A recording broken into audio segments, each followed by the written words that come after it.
എല്ലാവർക്കും നമസ്കാരം.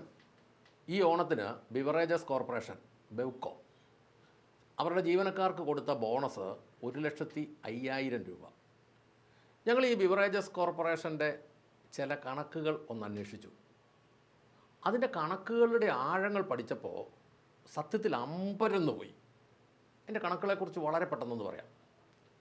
2016-17 നഷ്ടം 107 കോടി, 2017-18 നഷ്ടം 180 കോടി, 2018-19 നഷ്ടം 105 കോടി, 2019-20 നഷ്ടം 180 കോടി, 2020-21 നഷ്ടം 1,608 കോടി, 2021-22 നഷ്ടം 600 കോടി, 2022-23 നഷ്ടം 300 കോടി, 2023-24 നഷ്ടം 126 കോടി, 2024-25 ലാഭം 105 കോടി.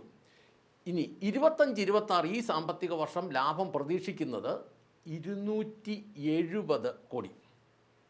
ഇനി 2022-23 വിറ്റുവരവ് 19,088 കോടി, 2023-24 വിറ്റുവരവ് 19,088 കോടി, 2024-25 വിറ്റുവരവ് 19,732 കോടി. ഇനി 25-26 ഇപ്പോൾ വിറ്റുവരവ് 21,130 കോടി. അതായത് ഒരു വർഷം മലയാളികളുടെ ചങ്കും മത്തങ്ങായും എല്ലാം വെന്ത് സർക്കാർ വെള്ളം കുടിക്കുന്നത് 20,000-ലധികം കോടി രൂപയുടെ കച്ചവടത്തിലൂടെയാണ്. ഇനി കഴിഞ്ഞ ചില വർഷങ്ങളിൽ ബിവറേജസ് കോർപ്പറേഷൻ ജീവനക്കാർക്ക് കൊടുത്ത ബോണസ് എത്രയാണെന്ന് പറയാം. 2022 75,000 രൂപ വെച്ച് ഒരാൾക്ക് ബോണസ് കൊടുത്തു. അതിന് 28 കോടി രൂപ ചിലവ് വന്നു. 23 90,000 രൂപ വെച്ച് ഒരാൾക്ക് കൊടുത്തു. അതിന് 31 കോടി രൂപ ചിലവ് വന്നു. 24 95,000 രൂപ വെച്ച് ഒരാൾക്ക് ബോണസ് കൊടുത്തു. അതിന് 33 കോടി രൂപ ചിലവ് വന്നു. 25 1,02,000 രൂപ വെച്ച് ഒരാൾക്ക് ബോണസ് കൊടുത്തു. അതിന് 33 കോടി രൂപ ചിലവ് വന്നു. 2026 അതായത് ഇപ്പോൾ 1,05,000 രൂപ വെച്ച് ഒരാൾക്ക് ബോണസ് കൊടുത്തു. അതിന് 37 കോടി രൂപ ചിലവ് വന്നു.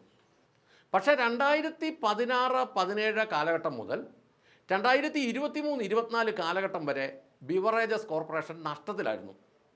8 സാമ്പത്തിക വർഷത്തെ നഷ്ടം എത്രയാണെന്ന് നിങ്ങൾക്കറിയാവോ? 3,208 കോടി രൂപ. ആ 3,208 കോടി രൂപ നഷ്ടമുള്ളപ്പോഴും ഇവർക്ക് ബോണസ് കൊടുത്തു. ലാഭവിഹിതം നിയമവിരുദ്ധമായ ഒരു പരിപാടിയാണ്. കഴിഞ്ഞ സാമ്പത്തിക വർഷം 105 കോടി രൂപ ലാഭം ഉണ്ടെന്ന് കണക്കുകൾ പറയുന്നു. ഈ സാമ്പത്തിക വർഷം അത് 270 കോടി രൂപ ലാഭം പ്രതീക്ഷിക്കുന്നു. ഇനി മദ്യത്തിൻ്റെ നികുതിയെക്കുറിച്ച് നമ്മൾ പഠിക്കുമ്പോഴാണ് നമുക്ക് ഇതിൻ്റെ ഭീകരത മനസ്സിലാകുന്നത്. പറയാം. ബിയറിന് 120 മുതൽ 175% വരെ നികുതി, മദ്യത്തിന് 251% നികുതി. ഒരു ഉദാഹരണത്തിൽ പറയാം. ഹണിബി എന്ന ബ്രാൻഡിയാണ്. അതിൻ്റെ 750 മില്ലി കുപ്പിക്ക് 710 രൂപ വിലയാണ്. ഈ വില വെച്ച് നമ്മൾ കണക്ക് കൂട്ടുമ്പോൾ 1 ലിറ്ററിന് 950 രൂപ. ഈ 950 രൂപയിൽ 270 രൂപ ബ്രാൻഡിയുടെയും കുപ്പിയുടെയും എല്ലാം ചേർത്തുള്ള വില. ഈ 270-നകത്ത് 54 രൂപ ബിവറേജസ് കോർപ്പറേഷൻ്റെ ലാഭമുണ്ട്. 680 രൂപ സർക്കാരിനുള്ള ടാക്സ്. ഈ ഒടുക്കത്തെ ടാക്സ് മേടിച്ചിട്ടും അല്ലെങ്കിൽ ഈ ഒടുക്കത്തെ മേടിച്ചിട്ടും ഈ കോപ്പ് കച്ചവടം നഷ്ടമാണ് എന്ന് പറയുന്നതിൻ്റെ കാര്യം എന്നാ? ഇനി ഒരു ബിയറിൻ്റെ വില 180 രൂപ. ബിയറിനും കുപ്പിക്കും എല്ലാം കൂടെ 54 രൂപ വിലയുണ്ട് അതിൻ്റെ മുടക്ക് മുതൽ. ഈ 54 രൂപയുടെ പുറത്ത് 10 രൂപ 80 പൈസ ബിവറേജസ് കോർപ്പറേഷൻ്റെ ലാഭം. ബാക്കി 115 രൂപ സർക്കാരിലേക്ക് ഒടുക്കത്തെ നികുതി. 54 രൂപയുടെ സാമാനം 180 രൂപയ്ക്ക് വിറ്റിട്ടും നഷ്ടമാണെന്നാണ് പറയുന്നതെങ്കിൽ പിന്നെ എന്തിനാ ഈ കോപ്പ് കച്ചവടം ചെയ്യുന്നത്? ഒറ്റ ഉത്തരമേ ഉള്ളൂ. 20 ലക്ഷത്തിൽ താഴെ വരുന്ന അധികാരവർഗത്തിന് വീതിക്കണം. ബിവറേജസ് കോർപ്പറേഷൻ 259 കടകളിലേക്കായി 3,564 ജീവനക്കാരുണ്ടെന്ന് പറയപ്പെടുന്നു. 2025-26 മദ്യ ബിസിനസ്സിൽ നിന്ന് സർക്കാരിന് കിട്ടിയ നികുതി 15,110 കോടി.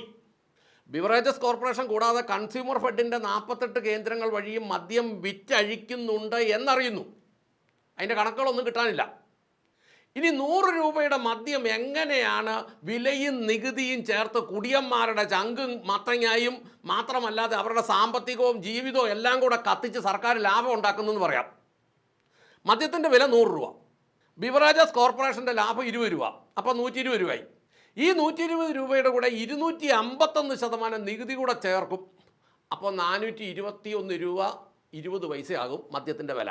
അതായത് 100 രൂപയുടെ സാധനം 421 രൂപയ്ക്ക് വിറ്റിട്ടും ഭയങ്കര നഷ്ടം. ഈ നഷ്ടം സഹിച്ച് എന്തിനാണ് ഈ മറ്റിടത്തെ കച്ചവടം ചെയ്യുന്നത്? ഒറ്റ ഉത്തരവേ ഉള്ളൂ അതിനും.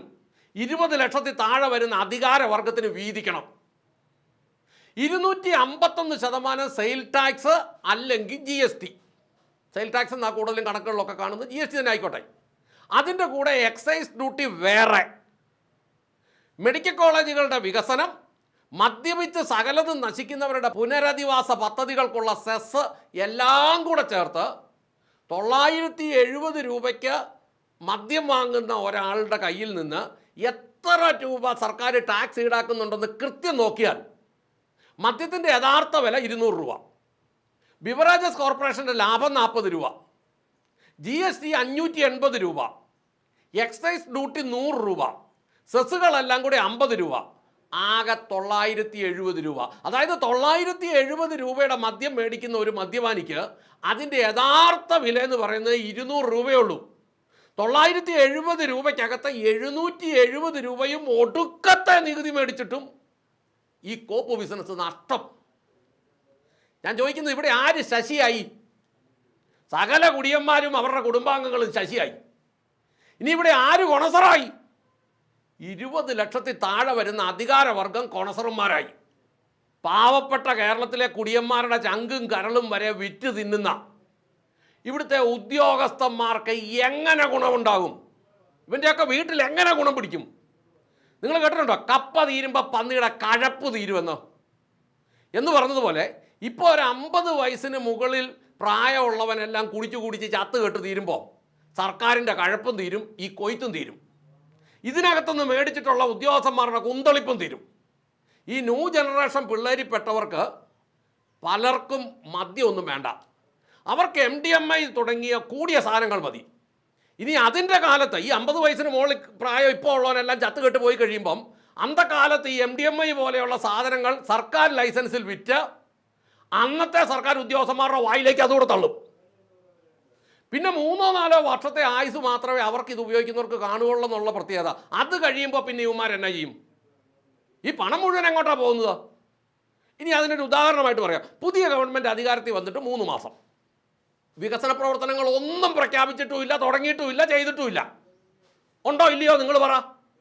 എന്നിട്ടും സർക്കാരിന് മുന്നോട്ട് പോകാൻ മാസം 5200 കോടി രൂപ കടമെടുക്കേണ്ടി വരുന്നുണ്ട്. എന്ന് പറഞ്ഞാൽ സർക്കാരിൻ്റെ ഒരു മാസത്തെ നികുതി വരുമാനം കൊണ്ട് അധികാരവർഗമായ 20 ലക്ഷത്തിൽ താഴെയുള്ളവരുടെ ശമ്പളവും പെൻഷനും മറ്റ് ആർഭാടങ്ങളും കൂടെ നടത്തണമെങ്കിൽ 5000 കോടി രൂപ കൂടെ കടമെടുക്കണമെന്നല്ലേ അർത്ഥം? എങ്ങനെയാണ് സംസ്ഥാനത്തിന് 7 ലക്ഷം കോടി രൂപ കടം വന്നതെന്ന് വളരെ ലളിതമായിട്ടങ്ങ് പറയാം. കഴിഞ്ഞ 10 വർഷം, അതായത് 120 മാസം പിണറായി ഭരിച്ചു. ഉമ്മൻചാണ്ടി ഇറങ്ങിപ്പോകുമ്പോൾ സംസ്ഥാന സർക്കാരിൻ്റെ കടം 1.5 ലക്ഷം കോടി. ബാക്കി സർക്കാർ മെക്കാനിസത്തിൻ്റെ, അതായത് ഈ അധികാരവർഗത്തിൻ്റെ ശമ്പളത്തിനും പെൻഷനും മറ്റ് ആർഭാടങ്ങൾക്കുമായി മാസം 5000-ൽ പരം കോടി രൂപ ലോൺ എടുത്ത് ഈ അധികാരവർഗം ഒന്ന് വീതിച്ചെടുത്തു. അങ്ങനെയാണ് സംസ്ഥാന സർക്കാരിൻ്റെ 10 വർഷം കൊണ്ട് 7 ലക്ഷത്തിലധികം കോടി രൂപ കടം ഉണ്ടായത്. VD സതീശൻ ഗവൺമെൻറ് എല്ലാ മാസവും 5200 കോടി രൂപ കടമെടുത്ത് ശമ്പളവും പെൻഷനും കൊടുത്തുകൊണ്ടിരിക്കും. അങ്ങനെ 60 മാസമാകുമ്പോൾ ഏതാണ്ട് 4 ലക്ഷത്തിൽ താഴെ കോടി രൂപ കടമെടുക്കും. അങ്ങനെയാണെങ്കിൽ VD സതീശൻ ഗവൺമെൻറ് ഇറങ്ങിപ്പോകുമ്പോൾ സംസ്ഥാനത്തിൻ്റെ കടം ഈ പോക്ക് പോയാൽ 12 ലക്ഷത്തിലും മുകളിലായിരിക്കുമെന്ന് നിങ്ങൾ എഴുതി വെച്ചോ. കേരളത്തിലെ മദ്യപാനികളുടെ ചങ്കും കരളും വരെ വിറ്റ പണം കേരളത്തിലെ 20 ലക്ഷത്തിൽ താഴെ വരുന്ന അധികാരവർഗത്തിൻ്റെ ശമ്പളത്തിനും പെൻഷനും വേണ്ടി മാത്രമാണ് പോകുന്നത്. 251% നികുതി മേടിച്ചിട്ടും 20% ലാഭത്തിൽ വിറ്റിട്ടും നഷ്ടത്തിലോടുന്ന ബിവറേജസ് കോർപ്പറേഷനിലൂടെ നടത്തുന്ന മദ്യക്കച്ചവടം എന്ന കോപ്പ് ബിസിനസ് സ്വകാര്യവൽക്കരിച്ചാൽ മതിയാവും. വിദേശ രാജ്യങ്ങളിലെ പോലെ സൂപ്പർ മാർക്കറ്റുകളിലും പലചരക്ക് കടകളിലും കൂൾ ബാറുകളിലും ഒക്കെ ഇതങ്ങ് വിറ്റോട്ടെ. സർക്കാരിന് വേറെ വലിയ സൂക്കേട് വരികയല്ലോ. സർക്കാരിന് 1 രൂപ ബാധ്യതയില്ലാതെ വർഷം 15000-ലധികം കോടി രൂപ ഖജനാവിൽ കിട്ടുകയും ചെയ്യും. ഈ ബിവറേജസ് കോർപ്പറേഷന് നഷ്ടം വരുന്നതിൻ്റെ പുറകിൽ ഒരു കാരണവും കൂടെ പറഞ്ഞു കേൾക്കുന്നുണ്ട്.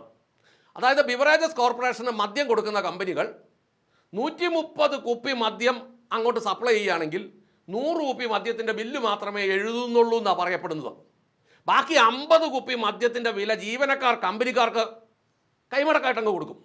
ഈ 50 കുപ്പി മദ്യം ജീവനക്കാർ വിറ്റഴിച്ചിട്ട് ബാക്കി സർക്കാരിന് കിട്ടേണ്ട നികുതിയും ലാഭം എല്ലാം ജീവനക്കാർ അടിച്ചു മാറ്റും. സർക്കാരിന് കഴിവുണ്ടെങ്കിൽ അന്വേഷിച്ച് തെളിവ് സഹിതം കണ്ടുപിടിച്ചിട്ട് ജീവനക്കാരെ ശിക്ഷിക്കൂ. ഇനി രാത്രിയിൽ 9 മണിക്ക് ബിവറേജസ് നിയമപ്രകാരം അടയ്ക്കണം. അടച്ചു കഴിഞ്ഞിട്ട് ചെന്ന് ഷട്ടറെ തട്ടിയാലും ഗൂഗിൾ പേ പൈസ മേടിക്കല്ല, പൈസയായിട്ട് കൈ കൊടുക്കാമെങ്കിൽ ഇവന്മാർ രാത്രിയിൽ അകത്തോടെ സാധനം കൊടുക്കും. സംശയം ഉണ്ടെങ്കിൽ പൂഞ്ഞാറ് ബിവറേജസ് കോർപ്പറേഷനിലോട്ട് പോയി തട്ടി നോക്കിക്കേ. മന്ത്രി ലിജു ഒക്കെ ഉണ്ടല്ലോ, രാത്രിയിൽ ഒരു ദിവസം 9 മണി കഴിഞ്ഞ് മന്ത്രി തന്നെ വന്ന് അവിടുത്തെ നൈസായിട്ടൊന്ന് തട്ടിക്കേ. പൈസ അങ്ങോട്ട് കൊടുക്കാമെങ്കിൽ അടി കൂടി അവന്മാർ സാധനം എടുത്തു തരും. പിന്നെ എങ്ങനെ കമ്പനി നഷ്ടത്തിലാകാതിരിക്കും? കോണത്തിൽ ഇടപാട്. കമ്പനി നഷ്ടത്തിലാണെങ്കിലും ബോണസ് 1,05,000 രൂപ ജോലിക്കാർക്ക് ഒരു വശത്ത്, ബ്ലാക്ക് വെക്കുന്നതിൻ്റെ ലാഭം മറുവശത്ത്, ശമ്പളം വേറൊരു വശത്ത്. ഈ നഷ്ടം മുഴുവൻ മുടിയാനായിട്ട് നാട്ടുകാരുടെ തലയിലും. ഈ സത്യങ്ങളെല്ലാം നിങ്ങളെ ഓർമ്മിപ്പിച്ചുകൊണ്ട് നിർത്തട്ടെ. നന്ദി, നമസ്കാരം.